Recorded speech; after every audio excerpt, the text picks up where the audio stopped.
Excellency, sir. Excellency, sir. Hold on. Sir, what's your response to this judgment? Well, it's like asking me somebody whose property is to be taken away by a stranger and you get justice. What would be our response?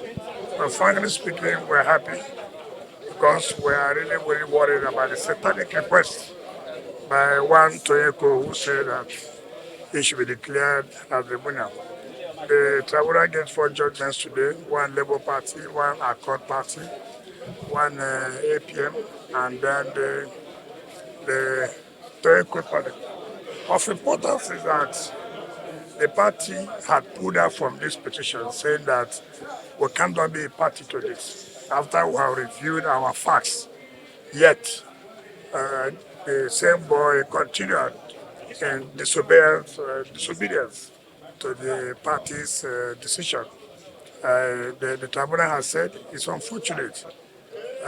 We don't know what you are still doing here when the party that sponsored you has said, look, we're not interested. Why are you still here?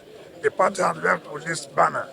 So on what platform are you standing? So the lawyers will talk to you on the way, but for us as a people, we're happy so the governor can relax and do his work, even though he will do his work, but we don't need much of this distraction again. So thank you very much. So, as a football fan, sir, how do you